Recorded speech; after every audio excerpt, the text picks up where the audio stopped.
ദൈവ തിരുനാമത്തിന് മാത്രമുണ്ടാവട്ടെ. Bible reading പ്രോഗ്രാമിൽ സംബന്ധിക്കുന്ന എല്ലാവർക്കും കർത്തൃനാമത്തിൽ സ്നേഹവന്ദനം. ഇന്ന് നമ്മൾ വിശുദ്ധ ലൂക്കോസിൻ്റെ സുവിശേഷത്തിലെ അവസാനത്തെ അധ്യായം 24-ാം അധ്യായമാണ് വായിച്ച് ധ്യാനിക്കുന്നത്. കഴിഞ്ഞ കുറേ ദിവസങ്ങളായി വിശുദ്ധ ലൂക്കോസിൻ്റെ സുവിശേഷത്തിനാണല്ലോ നമ്മൾ വായിച്ചുകൊണ്ടിരുന്നത്. ഇന്ന് അതിൻ്റെ സമാപനമാണ്. കർത്താവിനെ ക്രൂശിച്ചു, അവനെ കബറടക്കി. അന്ന് ചില സ്ത്രീകൾ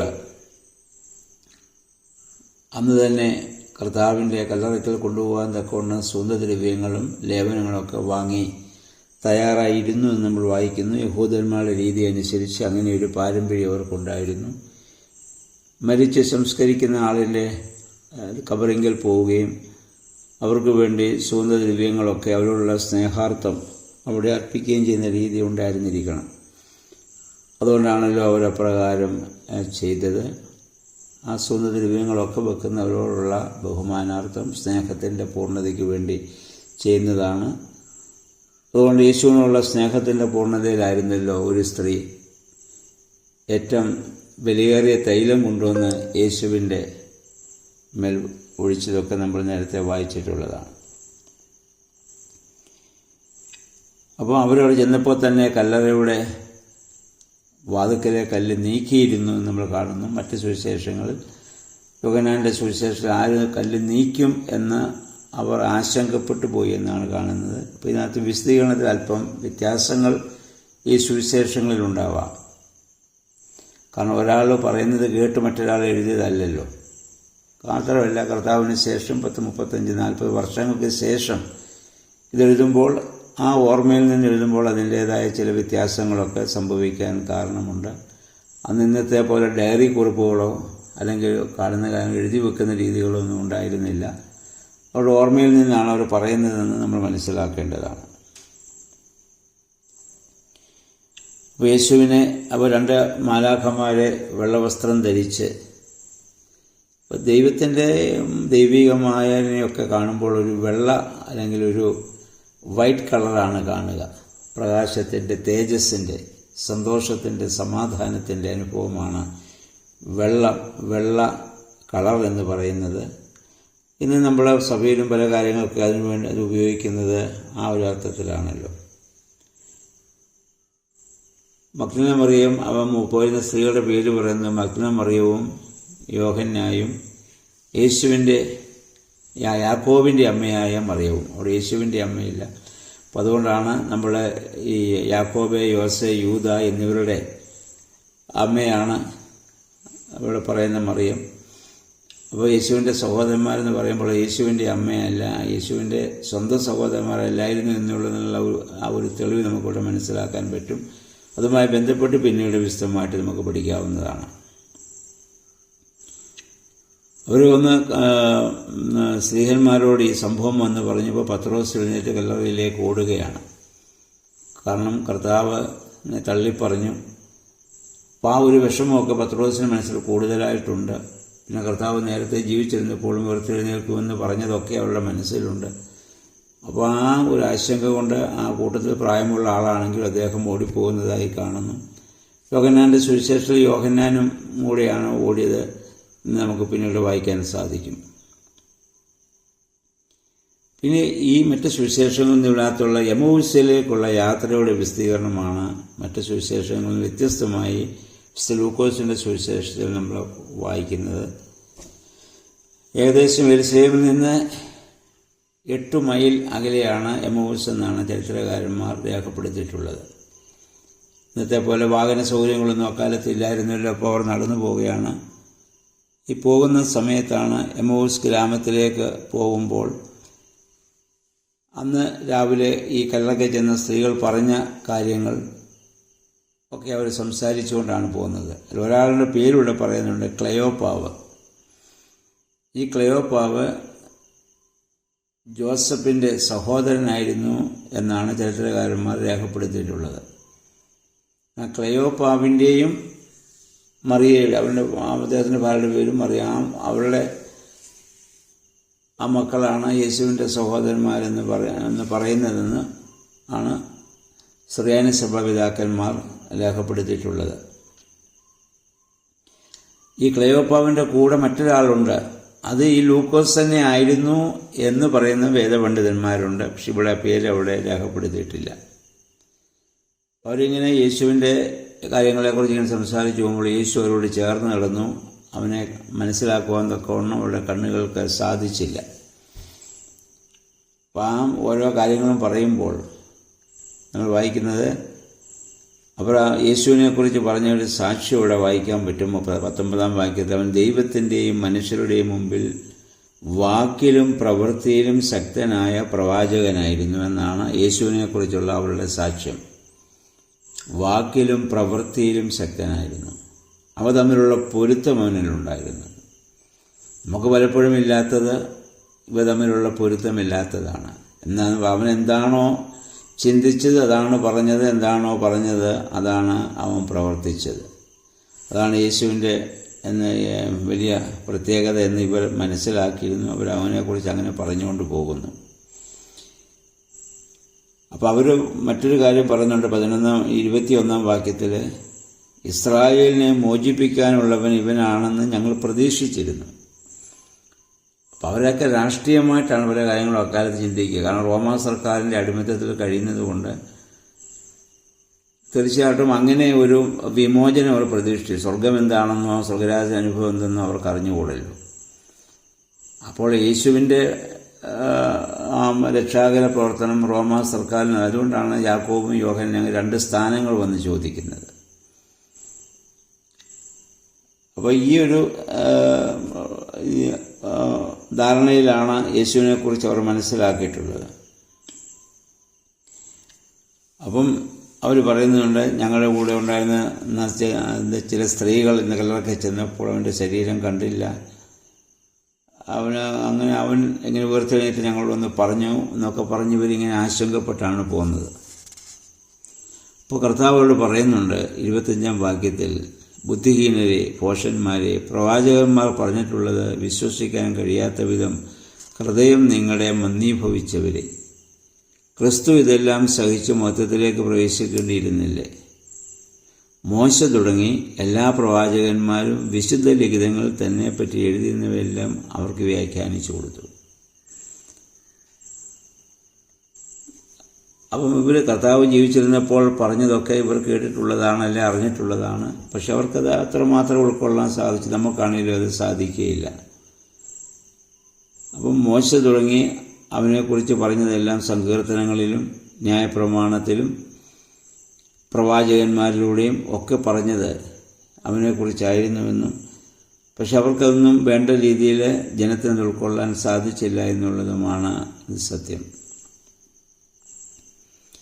നമ്മളും എന്തെല്ലാം യേശുക്രിസ്തുവിൻ്റെ പ്രവർത്തനങ്ങളെക്കുറിച്ച് കേൾക്കുന്നു, പക്ഷെ അത് കേട്ടുപോകുന്നു എന്നുള്ളതല്ലാതെ പൂർണ്ണമായി വിശ്വസിക്കുവാനോ അതനുസരിച്ച് അതിനെ ഉൾക്കൊള്ളാനോ നമുക്കും പലപ്പോഴും സാധിക്കാറില്ലല്ലോ. ഇവിടെ നമ്മളെ ഒരു കാര്യം, ഇവിടെ കർത്താവ് വരെ വിളിച്ച ഭോഷന്മാരെ, ഇതിനു മുമ്പ് യേശു ജീവിച്ചിരുന്നപ്പോൾ പറഞ്ഞു സഹോദരനെ ഭോഷനെന്ന് വിളിക്കുന്നവൻ ന്യായവിധിക്ക് യോഗ്യനാകുമെന്നാണ്. അപ്പോൾ ഇവിടെ ചോദിക്കാൻ കർത്താവ് എന്തിനാണ് പിന്നെ അവരെ ഭോഷന്മാരെന്ന് വിളിച്ചത്? കർത്താവ് ഇവരെ അവിടെ അപഹസിക്കാൻ വിളിച്ചതല്ല. അവർക്കത് മനസ്സിലാക്കാത്തത് കൊണ്ട് അവരോടുള്ള സ്നേഹത്തിൽ നിന്നുള്ള വിളിയാണ്. നമ്മൾ ഒരു വാക്ക് പറയുമ്പോൾ അത് ഏതർത്ഥത്തിൽ, ഏത് സാഹചര്യത്തിൽ, ഏത് മനോഭാവത്തോടു കൂടി പറയുന്നതനുസരിച്ച് വാക്കുകൾക്ക് അർത്ഥവ്യത്യാസമുണ്ടാകും. അപ്പോൾ അത് നമ്മൾ ഇവിടെ മനസ്സിലാക്കേണ്ടതാണ്. അപ്പോൾ അവർ യാത്ര പോകുമ്പോൾ അവരുടെ ഗ്രാമത്തിനടുത്ത് അവർ ചേർന്ന ഗ്രാമത്തിലെടുത്തപ്പോൾ യേശു മുന്നോട്ട് പോകുന്ന ഭാവം കാണിച്ചു. അപ്പോൾ അവരുടെ ആ സ്നേഹം കൊണ്ട് തന്നെ വഴിയിൽ വെച്ച് അവർക്ക് ഇതെല്ലാം പറഞ്ഞു കൊടുത്തപ്പോൾ അവർക്കതിനോടുള്ള സ്നേഹം കൂടുകയും ചെയ്തു. അപ്പോൾ യേശുവാന്നവർ മനസ്സിലാക്കുന്നത് നല്ല മനുഷ്യൻ എന്ന രീതിയിൽ അവനെ അവരുടെ ഭവനത്തിലേക്ക് വിളിച്ചു. നമ്മൾ വായിക്കുന്ന ഭക്ഷണത്തിരുന്നപ്പോൾ അവൻ അപ്പം എടുത്ത് ആശീർവദിച്ച് മുറിച്ച് അവർക്ക് കൊടുത്തു. അപ്പോൾ അവരുടെ കണ്ണ് തുറക്കപ്പെട്ടു, അവർ അവനെ തിരിച്ചറിഞ്ഞെന്നാണ്. ഇത് കർത്താവിൻ്റെ 2ാമത്തെ കുർബാന എന്ന പേരിൽ വ്യാഖ്യാനിക്കുന്ന ചില വേദപണ്ഡിതന്മാരുണ്ട്. ഇത് കുർബാനയായിട്ടല്ല കർത്താവ് കൊടുത്തത്, സാധാരണ അപ്പമായിട്ടാണ്. പക്ഷെ ആ വാഴ്ത്തപ്പെട്ട അപ്പം ഭക്ഷിച്ചപ്പോൾ തന്നെ അവരുടെ കണ്ണ് തുറന്നുവെന്നാണ്. അപ്പം അങ്ങനെയെങ്കിൽ തൻ്റെ യഥാർത്ഥ ശരീരവും രക്തവുമാകുന്ന വിശുദ്ധ കുർബാന നമ്മൾ വിശ്വാസത്തോടും വിശുദ്ധിയോടും അനുഭവിക്കുമ്പോൾ അപ്പോഴാണ് നമ്മുടെ ആന്തരികമായ നേത്രങ്ങൾക്ക് കാഴ്ചയുണ്ടാവുന്നത്. അപ്പോഴാണ് കാണേണ്ടതുപോലെ കാണാൻ നമുക്ക് സാധിക്കുന്നത്, സത്യത്തെ നമുക്ക് തിരിച്ചറിയാൻ സാധിക്കുന്നത്. ആ ഒരവസ്ഥയിലേക്ക് വരണമെങ്കിൽ വാഴ്ത്തപ്പെട്ട അപ്പം അല്ലെങ്കിൽ വിശുദ്ധ കുർബാന നമ്മൾ അനുഭവിക്കുമ്പോഴാണ്. ഇവിടെ കർത്താവ് സാധാരണ ഭക്ഷണം ആശീർവദിച്ചു കൊടുത്തപ്പോൾ തന്നെ അവരുടെ കണ്ണുകൾ തുറക്കപ്പെടുന്ന യേശുവിനെ അവർ തിരിച്ചറിയുന്ന ഒരവസ്ഥയിലേക്ക് അവർക്ക് വരാൻ സാധിക്കുന്നു. അപ്പോൾ ഒരു കാര്യം പറയുന്നുണ്ട്, എന്നിട്ട് യേശു അവർക്ക് ആ സമയത്ത് അവർക്ക് അങ്ങ് അപ്രത്യക്ഷമാവുകയാണ്. അവർ പറയുന്നു, വഴിയിൽ വെച്ച് അവൻ നമ്മളോട് വചനം സംസാരിച്ചപ്പോൾ നമ്മുടെ ജ്വലിക്കുന്ന കത്തുന്ന അനുഭവം ഉണ്ടായില്ലേ. അതാണ് ദൈവം വചനം കേൾക്കുമ്പോൾ ഉണ്ടാവേണ്ട അനുഭവമാണത്. കത്തുന്ന അനുഭവം, ജ്വലിക്കുന്ന അനുഭവം.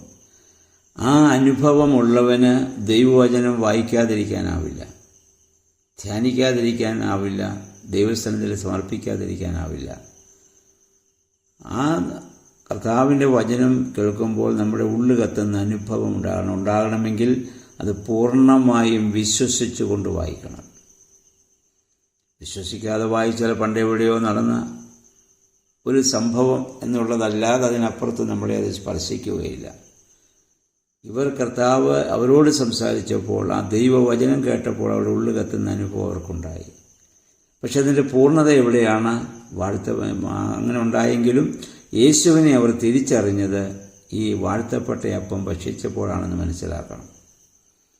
ഇന്നും ദൈവവചനം കേൾക്കുമ്പോൾ നമുക്ക് കത്തുന്ന അനുഭവങ്ങളുണ്ടാവാം. പക്ഷെ അതിൻ്റെ പൂർണ്ണത എവിടെയാണ്? വിശുദ്ധ കുർബാന അനുഭവത്തിലാണ്. അതുകൊണ്ട് ആ വിശുദ്ധ കുർബാനയാണ് ഏറ്റവും അതിൻ്റെ പാരമ്യം എന്ന് പറയുന്നത്. അതുകൊണ്ടാണ് സഭയിൽ വിശുദ്ധ കുർബാന ഒരിക്കലും ഒഴിവാക്കാനാവുന്ന കാര്യങ്ങളല്ല. വിശുദ്ധ കുർബാന വേണ്ട, വചനം മാത്രം കേട്ടാൽ മതി എന്ന് പറയുന്നത് ശരിയല്ല. ശരിയാണ്, വചനം കേൾക്കുമ്പോൾ നമുക്കൊരു വലിയ കത്തുന്ന അനുഭവങ്ങൾ പലപ്പോഴും ഉണ്ടാകാറുണ്ട്. പക്ഷെ അതുകൊണ്ട് അതിൻ്റെ പൂർണ്ണതയില്ല. യേശുവിനെ തിരിച്ചറിയണമെങ്കിൽ വാഴ്ത്തപ്പെട്ട അപ്പം ഇന്ന് നമ്മളെ സംബന്ധിച്ചിടത്തോളം വിശുദ്ധ കുർബാന നമ്മൾ അനുഭവിക്കുമ്പോഴാണ് അതിൻ്റെ പൂർണ്ണതയിലേക്ക് വരുവാൻ നമുക്ക് സാധിക്കുന്നത്. അത് കഴിഞ്ഞ് പിന്നെ നമ്മൾ വായിക്കുന്നത് അന്ന് വൈകിട്ട് കർത്താവ് ശിഷ്യന്മാർക്ക് പ്രത്യക്ഷപ്പെടുന്നതാണ്. അന്ന് വൈകിട്ട് തന്നെ ഇത് അതിൻ്റെ 36 മുതലുള്ള വാക്യം നമ്മൾ വായിക്കുമ്പോൾ ശിഷ്യന്മാർ ഈ കാര്യങ്ങളൊക്കെ അറിഞ്ഞ് അവരിത് പറഞ്ഞുകൊണ്ടിരിക്കുമ്പോൾ എന്ന് പറഞ്ഞാൽ ഇവിടെ വെച്ച് എമൗസിൽ വെച്ച് കർത്താവ് ഇവർക്ക് പ്രത്യക്ഷപ്പെട്ട കാര്യം ഇവർ അന്ന് തന്നെ തിരിച്ച് ആ 8 മൈൽ നടന്ന് ശിഷ്യന്മാരുടെ അടുക്കൽ വന്നു എന്നുള്ളതാണ്. ഈ 2 പേര് അവർ വന്ന് ഈ ശിഷ്യന്മാരോട് ഇങ്ങനെ കർത്താവ് ഇങ്ങനെ അവരോട് നടന്ന കാര്യങ്ങളും അവർക്ക് അപ്പം വാഴ്ത്തി കൊടുത്ത കാര്യങ്ങളും യേശുവിനെ അവർ അവരുടെ തിരിച്ചറിഞ്ഞ കാര്യങ്ങളും വചനം വെച്ചപ്പോൾ കത്തിയ കാര്യങ്ങളൊക്കെ വന്ന് ഈ ബാക്കി 11 ശിഷ്യന്മാരെ അറിയിച്ചുകൊണ്ടിരിക്കുക. അപ്പോഴാണ് കർത്താവ് അവിടെ വന്ന് പ്രത്യക്ഷപ്പെടുന്നത്. അപ്പോൾ അവർ ഭയപ്പെട്ടു, ഇത് ഭൂതത്തെ കാണുന്നത് പോലെ ആയിരിക്കാമെന്നവർ വിചാരിച്ചു. യേശുവോട് ചോദിക്കുന്നുണ്ട്, ഭൂതത്തിന് അസ്ഥിയും മാംസമൊന്നും ഇല്ലല്ലോ, അത് ആത്മാവല്ലേ, ഇതല്ലല്ലോ. മനസ്സിലാക്കാൻ വേണ്ടി കർത്താവ് പറയുന്നുണ്ട്, നിങ്ങൾ എന്നെ സ്പർശിച്ചു നോക്കുവീനെന്ന്. അപ്പോൾ കർത്താവ് ഒരു ശരീരത്തോടു കൂടിയാണ് ഇവിടെ പ്രത്യക്ഷപ്പെടുന്നത്. ഇത് പുനരുത്ഥാനത്തിൽ നമുക്ക് ലഭിക്കേണ്ട ശരീരത്തിൻ്റെ വാഗ്ദത്തമാണ്. അതുകൊണ്ടാണ് വിശ്വാസികളെ പ്രാർത്ഥനയോടെ നമ്മൾ യോഹന്നാൻ്റെ സുവിശേഷം നമ്മൾ വായിക്കും. കർത്താവ് പറയുന്നുണ്ട്, എൻ്റെ ശരീരം ഭക്ഷിക്കുന്നവൻ എന്നിലും ഞാൻ അവനിലും വസിക്കും, അവസാന ദിവസം ഞാൻ അവനെ ഉയർത്തെഴുന്നേൽപ്പിക്കും. പുനരുത്ഥാനത്തിൽ നമുക്കിങ്ങനെയൊരു ശരീരം ലഭിക്കും. അതുകൊണ്ടാണ് വിശ്വാസികളുടെ ശരീരത്തെ പ്രാർത്ഥനയോടെ നമ്മൾ സംസ്കരിക്കുന്ന സ്ഥലത്ത് ചെന്ന് നിന്ന് വീണ്ടും പ്രാർത്ഥിക്കുന്നതും അവിടെ നിന്നൊരു പുനരുത്ഥാനം സംഭവിക്കുമെന്നുള്ള ഉറപ്പുള്ളതുകൊണ്ടാണ്. ആ വിശ്വാസമാണ്. കാരണം മരിച്ചവനായ കർത്താവ് മറ്റൊരു ശരീരത്തോടു കൂടി, പഴയ ശരീരത്തിൻ്റെ രൂപം തന്നെയാണ്, പക്ഷേ ഈ ശരീരത്തിൻ്റെ പ്രത്യേകത വാതിലടച്ചിലേക്ക് അകത്ത് വരാൻ സാധിക്കുന്നു. ഈ ശരീരത്തിന് പരിമിതികളില്ല എന്നുള്ളതാണ്. അപ്പം നമ്മുടെ ശരീരവും ഇതുപോലെ വിശ്വാസികളുടെ ശരീരങ്ങൾ പുനരുത്ഥാനത്തിൽ രൂപാന്തരപ്പെടുന്ന ഒരനുഭവം നമുക്ക് ഉണ്ടാകും. ഇനിയും നമ്മൾ വായിക്കുന്നത്, കർത്താവ് അവർക്ക് പ്രത്യക്ഷപ്പെട്ടു, അവരോട് സംസാരിച്ചു. അപ്പോൾ അവർക്ക് സംശയം വന്നപ്പം കർത്താവ് അപ്പം ഭക്ഷിച്ച് കാണിച്ചു. നിങ്ങളുടെ അല്ല ഭക്ഷിക്കാൻ വല്ലതും ഉണ്ടോ? വറുത്ത ഒരു കഷ്ണം മീൻ അവന് കൊടുത്തു. ആ മത്സ്യം കർത്താവ് അവിടെ മുന്നേ വെച്ച് ഭക്ഷിച്ചു. ആ ശരീരത്തിന് ഭക്ഷണം ആവശ്യമില്ല, പക്ഷേ അതൊരു ശരീരമാണെന്ന് കാണിക്കാൻ വേണ്ടിയാണ് കർത്താവ് ഇവിടെ ഭക്ഷിച്ച് കാണിക്കുന്നത്. കർത്താവ് വിശപ്പുണ്ടായിട്ടില്ല. പുനരുദ്ധാനം ചെയ്യുന്ന ശരീരത്തിന് വിശപ്പോ ദാഹമോ ഒന്നും ഉണ്ടാവില്ല. പക്ഷേ ഇവർക്കത് ബോധ്യമാകാൻ വേണ്ടി, ഇതൊരു ശരീരമാണെന്ന് ബോധ്യമാകാൻ വേണ്ടിയാണ് കർത്താവ് അവിടെ ഭക്ഷിച്ച് കാണിക്കുന്നത്. കർത്താവ് പറയുന്നുണ്ട്, മോശയുടെ ന്യായപ്രമാണത്തിൽ പ്രവാചകന്മാരിൽ സങ്കീർത്തനങ്ങളൊക്കെ എന്നെക്കുറിച്ച് എഴുതിയിരിക്കുന്നതെല്ലാം ഇപ്പോൾ പൂർത്തിയായിരിക്കുന്നു. അപ്പോൾ പഴയ നിയമത്തിൽ പറഞ്ഞതെല്ലാം യേശുവിൽ പൂർണ്ണമായി എന്ന് വളരെ വ്യക്തമായി കർത്താവ് ഇവിടെ ഓർമ്മപ്പെടുത്തുന്നുണ്ട്. അപ്പം അതുകൊണ്ട് അതിനുശേഷം പുതിയ നിയമം കർത്താവ് നമുക്ക് തന്നു. അതാണ് കർത്താവിൻ്റെ വിശുദ്ധ കുർബാന അനുഭവം. അതാണ് പാനപാത്രം എടുത്തിട്ട് ഞാൻ എൻ്റെ രക്തത്തിൻ്റെ പുതിയ നിയമം എന്ന് കർത്താവ് പറഞ്ഞത്. അപ്പോൾ പഴയ നിയമമൊക്കെ കർത്താവിൽ പൂർണ്ണമായി പുതിയ നിയമത്തിലേക്ക് കർത്താവ് നമ്മെ പ്രവേശിപ്പിച്ചിരിക്കുന്നു. എന്നിട്ട് കർത്താവ് പറഞ്ഞു, നിങ്ങൾ ഇപ്പോൾ ഇവിടെ തന്നെ പാർക്കണം. ഞാൻ വാഗ്ദത്തം ചെയ്ത പരിശുദ്ധാത്മാവ് നിങ്ങളുടെ മേൽ വരും. വന്നതിന് ശേഷം നിങ്ങൾ യഹൂദിയായാലും സമരിയായാലും ലോകത്തിൻ്റെ നാനാഭാഗത്തും പോകണമെന്നൊക്കെ പറഞ്ഞു. അങ്ങനെ അവിടെ നിന്ന് അവർ പരിശുദ്ധാത്മാവിന് വേണ്ടി പിന്നെ കാത്തിരിക്കുന്നതായ സംഭവം ആണ് നമുക്ക് മറ്റ് സുവിശേഷങ്ങളിൽ നിന്ന് മനസ്സിലാക്കാൻ. യോഹന്നാൻ്റെ സുവിശേഷത്തിൽ വരുമ്പോൾ നമുക്കത് കുറച്ചുകൂടെ അത് അപ്പോസ്തല പ്രവൃത്തികൾ നമുക്ക് 2-ാം അധ്യായത്തിൽ വ്യക്തമായി ഇത് കാണാൻ സാധിക്കുന്നുണ്ട്. അവർ കാത്തിരിക്കുന്നതും പരിശുദ്ധാത്മാവരുടെ മേലിറങ്ങി ആവശ്യിക്കുന്നതും. പിന്നെ നമ്മൾ അവസാന ഭാഗത്ത് കർത്താവിൻ്റെ ആ സ്വർഗാരോഹണമാണ്. കർത്താവ് കൈയുയർത്തി അവരെ അനുഗ്രഹിച്ചുകൊണ്ട് ഞാൻ വീണ്ടും വരും എന്ന വാഗ്ദത്തം, അതിനുവേണ്ടി നമ്മൾ നോക്കി പാർത്തിരിക്കുകയാണ്. ഇത് മറ്റ് സുവിശേഷങ്ങളൊക്കെ ഇപ്പോൾ ഈ കഴിഞ്ഞ 3 സുവിശേഷങ്ങളിലും ഈ ഭാഗങ്ങളൊക്കെ നമ്മൾ വായിച്ചു, ധ്യാനിച്ചു. നമ്മളോടൊപ്പം ഇത് വായിക്കുകയും ധ്യാനിക്കുകയും ചെയ്ത എല്ലാവരെയും സർവശക്തനായ ദൈവം അനുഗ്രഹിക്കട്ടെ എന്ന് പ്രാർത്ഥിക്കുന്നു. വായിച്ചു കഴിഞ്ഞുകൊണ്ട് ഇനിയും വീണ്ടും നമ്മൾ ഈ വേദഭാഗങ്ങളൊക്കെ വായിക്കുമ്പോൾ വീണ്ടും ദൈവവചനം നമ്മിൽ ശക്തമാകുന്ന അനുഭവം നമുക്കുണ്ടാവും. അതിന് നമുക്കിടയായിട്ട് തീരട്ടെ. സമയമുള്ളപ്പോഴൊക്കെ ഇത് വായിക്കുക. ഇനിയും നാളെ മുതൽ നമ്മുടെ യോഹന്നാൻ്റെ സുവിശേഷത്തിലേക്ക് നമ്മൾ പ്രവേശിക്കും. 4 സുവിശേഷങ്ങളിൽ അവസാനത്തെ സുവിശേഷമാണ് വിശുദ്ധ യോഹന്നാൻ്റെ സുവിശേഷം. അത് നമുക്ക് നാളെ മുതൽ വായിച്ച് ധ്യാനിക്കാവുന്നതാണ്. ഇപ്പോൾ 3 സുവിശേഷങ്ങൾ നമുക്ക് വായിക്കുവാനും കുറേ കാര്യങ്ങളെങ്കിലും നമുക്ക് അതോടൊപ്പം ചിന്തിക്കുവാനും സാധിച്ചു. ഓരോരുത്തരും ഈ വേദഭാഗങ്ങൾ വായിച്ച് ദൈവസ്ഥലം ധ്യാനിക്കുമ്പോൾ ആത്മാവ് നമ്മുടെ ഹൃദയങ്ങളോടെ ഇടപെടുന്ന അനുഭവം നമുക്ക് ഉണ്ടാകുവാനും കുറച്ചുകൂടി ഒരു യേശുക്രിസ്തുവിൽ അധിഷ്ഠിതമായ ശക്തമായ ഒരു ആധ്യാത്മിക ജീവിതം നയിപ്പാനും നമുക്കിടയായിത്തീരും. അതിന് എല്ലാവരെയും ദൈവം സഹായിക്കട്ടെ. ഈ ബൈബിൾ റീഡിംഗ് പ്രോഗ്രാമിൽ സംബന്ധിക്കുന്ന എല്ലാവരോടുള്ള നന്ദി അറിയിക്കുന്നു. നിങ്ങൾ സാധിക്കുമെങ്കിൽ നിങ്ങൾക്ക് അറിയാവുന്ന ആളുകളെ കൂടെ നിങ്ങൾ അവരോട് ഇത് വായിക്കുവാനുള്ള പ്രേരണ നിങ്ങൾ നൽകണം നമ്മളോടൊപ്പം. അതിന് ഈ ലിങ്ക് നിങ്ങൾ അവർക്കൂടെ അയച്ചു കൊടുക്കണം. അതിനടുത്ത് ചേർന്നിട്ട് എല്ലാവരും ഒരുമിച്ച് വായിക്കുകയും പ്രാർത്ഥിക്കുകയും ഒക്കെ ചെയ്യുമ്പോൾ അതിൻ്റേതായ ഒരു വലിയ കൂട്ടായ്മയുടെ അനുഭവം, ശക്തി നമുക്ക് അനുഭവിക്കാൻ സാധിക്കും. നമ്മൾ ലോകത്തിൻ്റെ ഏത് ഭാഗത്തായിരുന്നാലും ഈ കൂട്ടായ്മയിൽ നമുക്ക് പങ്കുപറ്റാൻ സാധിക്കുമെന്നുള്ളതാണ്. അപ്പോൾ അതനുസരിച്ച് എല്ലാവരെയും ആഹ്വാനം ചെയ്യുന്നു. അതുപോലെ തന്നെ ഈ വായിക്കുന്നതോടൊപ്പം തന്നെ ഞാൻ നേരത്തെ പറഞ്ഞല്ലോ, പ്രാർത്ഥന, വിശ്വാസം, ഇത് രണ്ടുമാണ് ഏറ്റവും വലുത്. ശിഷ്യന്മാരെപ്പോഴും കർത്താവിനോട് ആവശ്യപ്പെട്ടത് ഞങ്ങളെ പ്രാർത്ഥിക്കാൻ പഠിപ്പിക്കണമേ എന്നും ഞങ്ങളുടെ വിശ്വാസം വർദ്ധിപ്പിച്ചു തരണമെന്നുമാണ് അവർ പ്രാർത്ഥിച്ചത്. പ്രസംഗം പഠിപ്പിക്കണമെന്ന് അവരാരും കർത്താവിനോട് ആവശ്യപ്പെട്ടില്ല. അവർ ആ പ്രാർത്ഥനയിലൂടെ ലഭിച്ച അനുഭവമാണ് പിന്നെ പ്രസംഗങ്ങളായിട്ട് മുന്നോട്ട് വന്നിട്ടുള്ളത്. അപ്പോൾ നമുക്കും പ്രാർത്ഥിക്കുന്ന അനുഭവം നമ്മുടെ ജീവിതത്തിലുണ്ടാവട്ടെ, ധ്യാനിക്കുന്ന അനുഭവങ്ങളുണ്ടാവട്ടെ, ദൈവവചനം നമ്മിൽ കത്തിജ്വലിക്കുന്ന അനുഭവം നമ്മിലുണ്ടാവട്ടെ. അപ്പോൾ അത് നമുക്ക് ചേർന്ന് യോഹന്നാൻ്റെ സുവിശേഷത്തിലേക്ക് പ്രവേശിക്കുമ്പോൾ കുറേ കൂടി ശക്തമായി അതിലേക്ക് പ്രവേശിക്കാൻ നമുക്കിടയായി തീരട്ടെ. അതുപോലെ തന്നെ രോഗികളായി ഭവനങ്ങളിലും ആശുപത്രികളിലുമൊക്കെ ആയിരിക്കുന്ന എല്ലാവർക്കും വേണ്ടി നമ്മൾ അവരാരും നമ്മുടെ കൺമുമ്പിലില്ല എങ്കിലും അങ്ങനെയുള്ളവരെയൊക്കെ സമർപ്പിച്ച് നമുക്ക് പ്രാർത്ഥിക്കാനിടയായിട്ട് തീരണം. ഒരിക്കൽ കൂടി എല്ലാവർക്കും നല്ല ഒരു ശുഭദിനം ആശംസിച്ചുകൊണ്ട് നിർത്തുന്നു. ദൈവനാമം മഹത്വപ്പെടട്ടെ.